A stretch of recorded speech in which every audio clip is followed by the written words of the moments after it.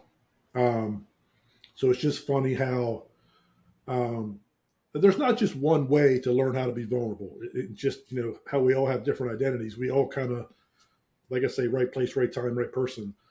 But Jay, I'll ask you this, and you and I have Yep. talked about anger and forgiveness.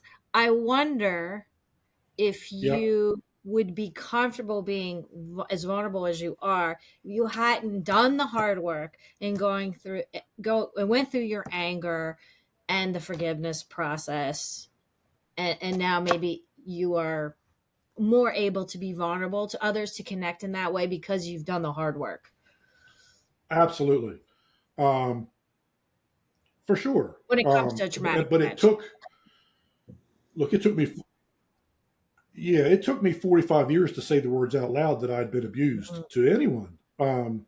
So it's, look, and I know I kind of talk about it very kind of nonchalant now. It is hard for anybody. It's really hard for men, especially. Um, Mhm. but yes, I had to work, but I also, as part of my work, it's been a lot of trial and error. Um, I've kind of tried different things, and some work for me, some work better. I've been to therapy, not so much recently, but when I was younger, and not to say that I didn't get anything out of it because I did, but as you know, Cathy, I'm very internal. I live a very internal, very analytical kind of thing. So it's kind of like how I chose a church. It's how the message comes to me is very specific to me. So taking in the information, listening to certain podcasts or articles, or um, you have been a big guiding light. Alicia Salisbury, as you and I have talked about, has been a big guiding light for me. So um, it's and look, I was very self isolating as when I was up until my 40s. I was like my Yeah. trauma response was to self isolate, and I always talked myself into thinking that I was an introvert. It wasn't that at all. It was a trauma response. I was self isolating to not get hurt. I thought I was protecting myself. That So was your armor. this whole in the past 5 or 6 years, um, doing a group, speaking in front of people, which I would have never in my lifetime ever thought I would do. Doing Mhm. a podcast where I'm talking to whomever and talking about anything and everything. I would have rather walked on hot coals than done that. It's I find myself so every time we do a podcast and I'm done and I'm editing, I laugh like a joyous kind of little chuckle to myself because it's such like it's like night and day for me, like night and day. And if you would have asked me 6 or 8 years ago, do you think you can be at point whatever I'm at now? I would have thought you were nuts. There was no way, no how. But I will say this, and I've heard other people say this, and I totally agree. And I think I've actually posted this on one of my social medias.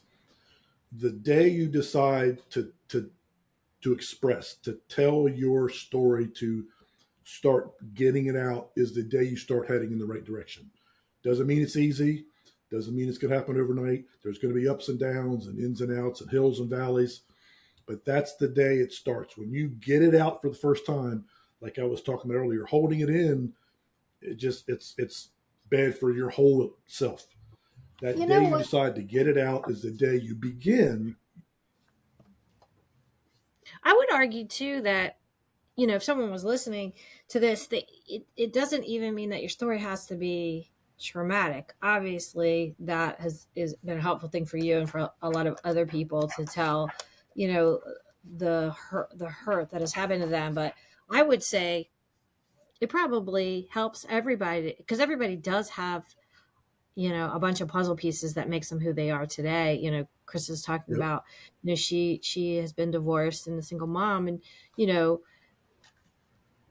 some may she's telling her story. That's her reality of her story. But Yeah. despite what she may think is successful or not, she's pretty darn successful, and she's a very good nurse, and she's a very good friend, and she's a very good mom. I mean, I see it. So if you hadn't have gone through some of those things, would you be where you are now? Maybe not. Maybe not. But No. telling your No. story about what None of got you us to would there be. is important. Well, and that's what I try to tell my kids, not making a certain team or not Hmm. doing well in class or not getting a date with a certain girl, it all at the end of the day is part of the journey. And it's just there's little pieces. Like there's been, Jay and I talked about this before. One of my children, and I'm sure he'll be thrilled that I'm throwing this out there. He had a very fortunate experience doing something that he literally spent his whole life working towards and doing, and that he loved. And because of one person's behavior and how they acted, Fix my they lighting. really ruined. And part of it is because he was never used to being around people that were so mean. And, you know, that's a blessing for him that he never had to deal with that before. But it is 100% changed who he is. Wow. My oldest has had coaches like that before that were awful, awful. But then he's also had some that are amazing. And at the end of the day, I think they will both tell you the one lesson that they've come out of it with. And this is, and when you're hearing it in the throes of all everything and how terrible it is, it doesn't resonate as well until you're a couple years beyond it. But at the end of the day, any situation, it just shows you the very smallest thing you can learn is don't ever treat someone else how you were just treated and make them feel that. If you can fix that for one thing, like and it's funny because they don't realize until it happens. You could be the kid that talks to someone in your class that could be the day that they're thinking, I'm going to go home and I'm going to kill myself today. Yeah. And you don't know that that's what they're thinking. And then all of a sudden someone says to them, I like your shirt. Right. And it's so unimportant to the person that said it. But to that person, all of a sudden, in that instant, they were seen. Right. And that could change everything. Just like when you treat someone so poorly, depending on who that kid is, there are kids that commit suicide over things like that because someone has made them feel so inadequate or awful or not worthy that they don't have the coping skills to get beyond that. And it is life ending for them. And that's a sad reality. But as we know in our profession, it is reality and it's awful. It's awful to think of as a parent. It's awful to think of as a person. Your trauma that you were talking about, Jay, if you tell one person, one guy who has never wanted to speak about it because they feel like it makes them less masculine or person or not good enough, if you saved one person, it's worth telling your story to a million people that don't want to hear it. Yes. Absolutely. Yep. 100%. But I think, especially with social media, they've lost sight of the fact that being kind goes such a long way because there's a lot of people that are not anymore. They're very jaded. They're very self-absorbed. They're very much point A to point B, got to go to work, got to go home, got to go to a baseball game, got to go to this, got to go to the grocery store. And they don't stop to see anything around them. Yeah. And it's easy. Kind is a 4-letter word. It's an easy word. It's easy to say, how are you in a text even, or thinking about you. How's your vacation, Jay? You know? Yeah. And you don't even have to answer. And especially when it's your closest friends. I can send Cathy a message and she doesn't even have to answer me. It's just me reaching out and saying, are things better? She doesn't even have to answer me. It's just knowing that someone took a second to check and see if things are better. But it's funny because one thing that I did pick up out of something that I was listening to is going through your day and actually purposely making an effort to pay one person a compliment. And you don't really think about it, but then if it's somebody random in the supermarket or wherever, if you say, oh, I really like your shoes, and you watch people's expressions and their reaction to it, they're so not used to it, number one. But number two, like everything changes. Like all of a sudden somebody will stand up a little bit taller or be like, oh, that's so nice of you to say. And just that little thing, and it changes how you feel too. And people don't realize that being that way is going to change how you feel. And now, Totally. will that person then turn around and compliment somebody else because they felt good? So they then pay it forward. Pay it Well, forward. Yep. it's mirror neurons. If you smile at somebody, it's likely that they're going to smile back. If you're frowning at somebody or coming all hot and bothered, you affect people. It's like a magnet. Well, and it's no different than if somebody is in a state of being vulnerable and you approach them with an I don't really care about what your problem is attitude Yeah. versus, wow, you actually are, do you want to know why I feel like this? You really actually, do you really want to know? So, Right. like, if I see someone and you sit down and you move your chair a little bit closer to them and you tell me why you're here. Well, I already told so and so. I'm like, and I read that, but I want to hear why you say that you're here. I want to hear it Yeah. from you. And just knowing that someone wants to hear from them changes everything. And it gives you a whole different rapport with them. Jay, You remember have the to, exercise we did everybody with wants Matt? them, they, also, I matter. Other people need to matter. And that's where we kind of are lost a little bit, I think, in this society. All of a sudden, a Yeah. lot of other people don't matter anymore. And it needs to matter. And being It, kind. indifference is running rampant. Yeah. Because Matt it doesn't Reynolds had affect you. So it doesn't.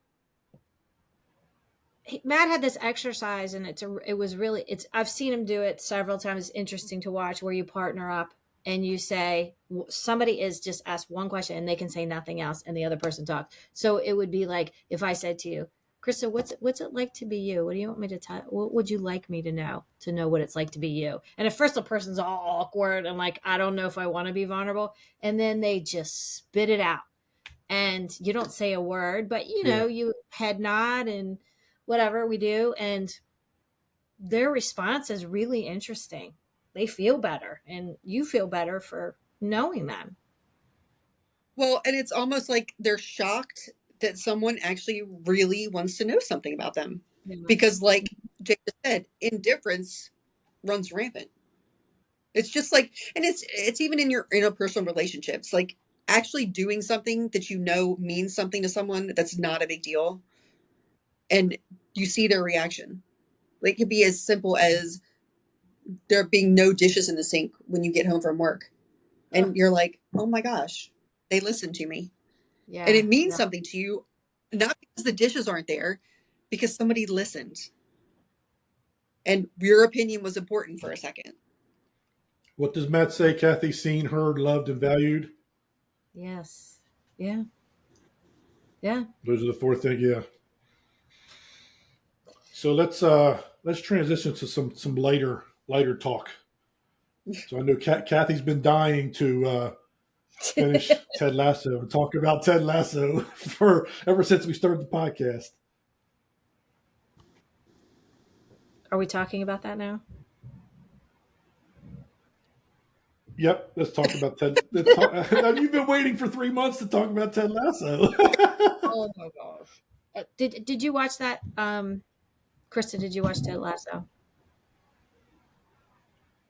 No, I'm the You're worst person to ask you about don't have watch time. something because unless it's sort of boy related or sports related or occasionally I throw in something on Bravo that's completely mindless, but So I've become a real I Ted Lasso dork, and finally finished it and had to text Jay at like midnight, because I know I can text Jay at midnight. I mean, and Yep. wait, let me just say that's another important thing. I always say you got to have your anchors in your life. So when you are vulnerable or you losing your mind or whatever, like I know I could call either one of you or text either one of you, and there's not going to be judgment, and you're going to be like, I got you. Um, but anyway, Yeah. yeah. So it took me forever to finish Ted Lasso, and I finally finished it at midnight, whatever night it was. And I was like, Jay, I can't handle it. I feel like I lost my good friend Ted. I don't know what to do. I really don't know what to do. I miss Ted. terrible Um, because what? I wasn't ready. I've rewritten how I've made a fourth season in my mind. Somebody the other day said they thought they heard that they said they were entertaining a fourth season, and I was like, please be true. I don't know. I loved it, Jay. You were right. Yeah, and look, I was late to watching that, and I mean it's I gotta say it's the best TV show, episodic TV show I've ever seen. I mean, All right, I'm gonna have to watch it. and look, I'm not. It'll take, I'm. What's that? it'll take me 2 years probably to get through the series because Well, how that's many? not how long it took Kathy. It's only, what is it, 10 to 12 episodes, and it's 3 seasons, and they're like an hour long, but it is so, it is so good. It is so good. It just I the mean, characters it's are just strong, and they're written well, and they deal with like every it. talk. I and you maybe didn't watch it at first because we're like, I don't want to watch something about soccer, but soccer is just the background. It's really not. Yep. It's really not the show. The show is the characters, and they're so well written. Talk about vulnerability. Um, the Yeah. Diamond Dogs, and it's a Like, show, I want Krista, the that Diamond Dogs, don't you, Jay? yeah, every single episode you feel every human emotion possible in every Yeah. single episode. I mean, happy, sad, grief, anger, you feel them all. I mean, it's an emotional ride, but you're like, But I'm that's gonna watch another one. because there are a lot of us that like to suppress all that, and when you're watching that show, it's not about you, so you can. Does that make Yeah. sense? Yep. Hmm. Jay, you know what I was Sure. thinking about too is that I love how that series showed that men can be vulnerable. I feel like that's not always the Yep. case either in movie Yep. or streaming or whatever. We're used to women crying and having catastrophes, but you see men having catastrophes and things are Yep. wrong and men are crying and you're just like, wow, look at that. Or look at that hard Roy Kent and now he's soft Roy Kent. And Now he's sensitive. yes, and you're like, oh, Roy. I love Roy Kent. That's Roy Kent's still my That's what I favorite. was saying when we had Marnie on. When we had Yeah. Marnie on, and I was talking about how I loved how the Diamond Dogs were a group of men that were Yeah, talking about stuff. me too. Krista, the Diamond Dogs are this of like smaller group within the soccer team that get together and they just it's like a I don't know, like a bullshit session where they just talk about their life and their issues, and they each kind of like have their own individual role. There's 4 or 5 of them, No, and they they're in each the play a role office. within this They're in group, their and office. it's And like, like somebody has an issue and they're like, they close the door yep, and they call the Diamond Dogs together. Everybody has their seat and they're like, okay, what is it? Lay it out. and they And bark. They're like, ar. they bark to bring it together like a call to order and they bark when it's over. Yeah, yeah. And then Yep, somebody may and they've leave got this one guy cussing. who's Roy Kent. Roy. Yep, I love Roy Kent. there's a character Roy Kent who's like this. He's like this closed off, hard ass, just no nonsense kind of guy. By the end of the show, he's like, "Can I be in the Diamond Dogs?" And they're all like, they're all shocked, but they're like, "Yeah." It's like it's so cool. I mean, it's And like I what does he say, say? you How feel do you know if every a girl emotion loves possible. you? I know. Yeah. And they say, "You don't, and you don't." Yeah. The Diamond Dogs are good. Everybody should have a Diamond Dog Club Yeah. where you can All be right. So vulnerable so and your friends Friday are night, legit. yeah, or you can start off like Jamie Tart and be an arrogant ass, and then turn out to be a pretty good guy in the end. It's just like everybody redeems themselves. This every character. Yeah. But they had trauma. They had stuff that happened to them. All of them, really. Oh yeah, and there's all kinds of trauma. So many important social issues and topics that they talk about. Yeah. I mean, when somebody asks me, "What do you suggest?" That's what I tell them. That's the first thing I tell them. Ted Lasso. I don't know of anybody that's watched it and said I Do hated you that show. Ted Lasso? And look, Marnie. What was Marnie's maiden name? Delora. Laura. Yeah. So she's co-authored a book called Lead. What is it? Lead by Lasso. Leading like Lasso. Lead it like Lasso. Lead like Lasso. Jay and I one day will finish reading that book, but she literally does classes where she's teaching leadership based on lessons from that series. Well, like I said, sometimes it's easier to see it through those eyes versus your own. Yeah. Through Yeah. those. Yeah, You and can the lead relate. character, Ted Lasso, is like this very simple, but yet very, very smart. And he's like sneaky philosophical. He's like a redneck country bumpkin kind of guy, but yet the things he says are just so they like make you think and like you're like, like how he delivers it sounds ridiculous, but the point is like so right on. Yeah, it's you got to watch it. And he has stuff. you He has it's stuff that, that has happened to and it's like a him. potato chip. You can't just watch one episode. You'll That watch like time. a whole. Yes. Well, now I do it. I'm up all night. Yeah. Can't you So watch it on the night shift when everybody's sleeping? Sadly, anymore, there's not a lot of everybody sleeping. Yeah. The so trauma Kathy, run Doesn't take a job holiday. security. Yeah. No. so I watched Inside Out 2, Kathy, Friday. Loved Gotta, it. gotta see it, right? And that got to because I remember it probably was about 6 months ago when I first saw the previews. I remember texting you when I left the theater. I said, Kathy, Inside Yeah. Out 2, they're introducing anxiety as the new emotion in this girl's head. And I'm like, they're onto something here. And Because I'll tell everybody has. you, yes. But this, Krista, this is have you seen the first movie, Inside Out? It's been a So minute. they introduce anxiety, I know, right? Our kids are old.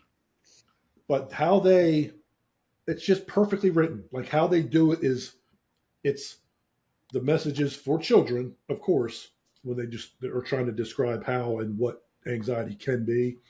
Yeah. But yet, me as a 57-year-old, 50 actually today 57-year-old adult, took so much from it. Like, yep, that's perfect. And it's just, yeah, another one, big winner. Nice. That has the I'll girl, see. the bear in it, right? The bear. Have you seen that? Mm-mm. One of the girls that plays a chef on there, I think, is one of the new voices in that. Hmm. I've heard a lot of people talk about it, but I've not seen it. It's And I good. did. I watched on streaming the other day this documentary, and I think Kathy, I think Chris Moore actually talked about this, and that's where I heard it was coming out. Chris, do you remember that group of young actors back in the '80s called the Brat Pack? Oh, You know what? yes. I tried to watch it last night. I couldn't log into Hulu. I want to watch. It's I really good. started watching it, Jay. I started. I haven't finished it. But here's the thing: you're gonna watch it, and you're gonna be like, not only is it cool because it's like you relive a lot of those old movies and old Oh, music, and Andrew McCarthy goes around and finds all these old actors and actresses.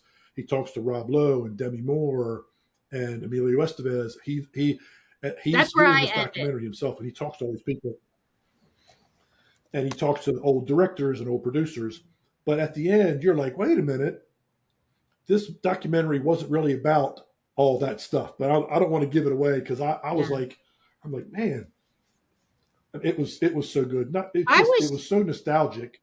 was shocked though, Jay. I want to be honest because I didn't know some of that stuff. Like I thought I didn't everybody's either. buds and they're hanging out. I didn't know they were so disturbed about being called the Brat Pack. And I never knew the story of how that term came to be and how Yeah. negative that was for all of Right. them initially. How it just was perceived in such a bad way by them, and how it actually affected some of their careers. Now, some of them, went on to have good careers, but some others. Yeah. And Demi Moore talked about how they pulled her out of rehab to do St. Elmo's Fire. Like they're like, she's like, no, I'm in rehab, I can't go, and she's like, and they're like, well, this. So she left rehab to go do the movie. She talks about that. So yeah, it's Well, really good. that had to be traumatizing. Then the role that she played in that movie, they pulled her out of rehab to Yeah, be somebody with drug issues. Wow. Yeah, those documentaries are but yeah, good. Emilio Estevez. Emilio Estevez was kind of like, you could Yeah. tell really didn't want to be talking about it, but Right. he went along with it for a while. I saw something Um, that did not include Molly Ringwald. I didn't see why. it did But not, and they talk about that on there because John Cryer is on it, and I guess him and Molly Ringwald are good friends, and he's basically like, she just wants to move past it. She's fine. She doesn't want to rehash all this. And Andrew Wow. McCarthy, you could tell out of all of them, he had the worst time. He was even now was struggling with it. Um, and it's funny, and I don't want to give too much away, but every person that he interviews for this thing kind of gives him a piece of the solution for his own life and how to deal with this. You can see him kind of grow and how he's handling it each step, talking to each person because they each have a different perspective on it. And you can see him kind of like the light bulb going off in his mind, like, oh, okay. He even talks to the guy who came up with the name, who wrote the article. And he's like, I would have never wanted to talk to this guy 30 years ago, da da da da. Those two sit down and he asked him, he's like, why did you write this? It was so mean. And they have this conversation about that. It's kind of towards the end, but it's so good. It's so well done too. and it's so funny though, because the general public, like all of us that watched all the movies and everything, we would have never taken that as a negative No, We I didn't think did. about it one way or the other. Mm-mm.